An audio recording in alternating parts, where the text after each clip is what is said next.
இந்த பழக்கம், அதாவது நல்லவர்களுடைய நல்ல நோக்கங்கள் நாம் கெடுதியாக விமர்சிக்க வேண்டிய ஒரு நிலைமை ஏற்பட்டால், கொள்கை அளவில் அல்ல, நோக்கங்களை கெடுதியாக விமர்சிக்க வேண்டிய ஒரு நிலைமை ஏற்பட்டால் அது எவ்வளவு பாதிப்பை ஏற்படுத்தும். அதே போல ஒருவருடைய கொள்கை விஷயத்தில் நாம் சரியான அறிவில்லாமல், சரியான தெளிவில்லாமல், அதுக்கான தேவை இல்லாமல் வழிகேடு, குஃபுர் போன்ற வார்த்தைகளை நம்ம பயன்படுத்தினால் அது எங்களை எவ்வளவு பாதிக்கும் என்பது பற்றி ரசூலுல்லாஹி ஸல்லல்லாஹு அலைஹி வஸல்லம் அவர்கள் ஒரு செய்தியிலே சொல்லி காட்டுகிறார்கள். சஹீஹ் முஸ்லிமிலே 60வது இலக்கத்திலே வரக்கூடிய செய்தி எப்படி என்று சொன்னால், இப்னு உமர் ரலியல்லாஹு அன்ஹு அவர்கள் அறிவிக்கிறார்கள், கால ரசூலுல்லாஹி ஸல்லல்லாஹு அலைஹி வஸல்லம், ரசூலுல்லாஹி ஸல்லல்லாஹு அலைஹி வஸல்லம் அவர்கள் சொன்னார்கள், ஐயும் இம்ரஇன் கால லி அஹீஹி யா காஃபிர் ஃபகத் பாஅ பிஹா அஹதுஹுமா இன் கான கமா கால வ இல்லா ரஜஅத் அலைஹி. அதாவது எந்த ஒரு மனிதராவது தன் சகோதரரை பார்த்து யா காஃபிர், காஃபிரே அப்படி என்று சொல்லி தன் சகோதரரை பார்த்து சொன்னார். அப்படின்னா முஸ்லிமான சகோதரரை பார்த்து காஃபிரே என்று சொல்லிவிட்டால் ஃபகத் பாஅ பிஹா அஹதுஹுமா, இருவரில் ஒருவர் அந்த குஃப்ரின் பக்கம் போய்விட்டார் அர்த்தம். அதுல சொன்னவர் அல்லது யாருக்கு சொல்லப்பட்டவர், ரெண்டு பேர்ல ஒருவர் குஃபர். இன்கான கமா கால், அவர் சொன்னது போல இருந்தால் அவர் காஃபிர். யாரு? எவருக்கு சொல்லப்பட்டதோ அவர் காஃபிர் என்ற இடத்துல இருக்கிறாரு. வ இல்லா ரஜஅத் அலைஹி, இல்லை என்றால் சொன்னவர் காஃபிர் என்கிற நிலையை அடைகிறார் ரசூலுல்லாஹி ஸல்லல்லாஹு அலைஹி வஸல்லம் சொன்னார்கள்.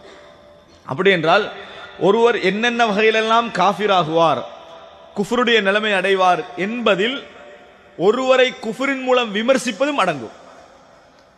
குஃபராகுவதற்கு குஃபருடைய வேலைகள் செய்வது அடங்குவதைப் போல, குஃபருடைய செயல்பாடுகள் செய்வது அடங்குவதைப் போல, இன்னொன்று என்ன, ஒருவரை காஃபிர் என்று சொல்வதும் இன்னொருவரை குஃபரில் கொண்டு போய் சேர்த்துவிடும்.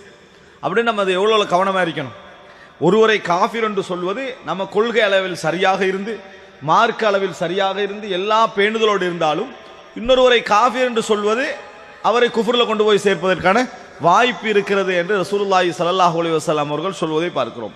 அதே போல இன்னொரு செய்தியில், இதே போன்ற இன்னொரு செய்தியில் பில் ஃபிஸ்க் யா ஃபாசிக், ஏ பாவியே என்று சொன்னால், அதே மாதிரி இருவரில் ஒருவர் என்ன செய்கிறார், பாவி என்ற நிலை அடைகிறார் என்று ரசூலுல்லாஹி ஸல்லல்லாஹு அலைஹி வஸல்லம் அவர்கள் சொல்லி காட்டுகிறார்கள். எனவே நாங்க ஒருவரை இவர் குஃப்ரில் உள்ளவர், இவர் தலாலத்தில் உள்ளவர், இது வழிகேடு, இது என்னது, இவர் ஒரு முபுத்ததியா அப்படின்னு நம்ம சொல்ல வருகிறோம் என்று சொன்னால் பல நிபந்தனைகள் அதற்கு இருக்கிறது என்று நம்ம தெரிந்து கொள்ள வேண்டும். அது சம்பந்தமான இந்த இடத்துல அதனுடைய ஷுரூத்துகள் என்ன, நிபந்தனைகள் என்ன, மவானியாகல் என்ன, அதாவது அதை தடுப்பதற்கான காரணங்கள் என்பதை பற்றி நான் இந்த இடத்துல பேச வரவில்லை. மாற்றமாக நாங்கள் அந்த விஷயத்தில் ஒரு பேணுதலை கடைபிடிக்க வேண்டும். அதுல ஒரு பேணுதலை கடைபிடிக்க வேண்டும். இயன்ற அளவுக்கு நமக்கு அவரை பற்றி தெரியாதா, அந்த விஷயங்களை பற்றி தெரியாதா, ஒன்று சொல்லலாம். நம்ம இந்த செயல்பாடு ஷிர்க், இந்த செயல்பாடு குஃப்ர், இந்த செயல்பாடு பித்அத், இந்த செயல்பாடு சுன்னா, இதை நான் படிச்சு வச்சுக்கிறேன். செய்கிறவரை பற்றிய தீர்ப்பு நம்ம இயன்ற அளவுக்கு என்ன செய்யணும், தவிர்த்து கொள்ள வேண்டும். ஏன்? முதலாவது அதை பற்றி நம்மளுக்குரிய தெளிவு இல்லை. இரண்டாவது அதற்கான அவசியம் எனக்கு இல்லை, அதற்கான அவசியமும் எனக்கு இல்லை.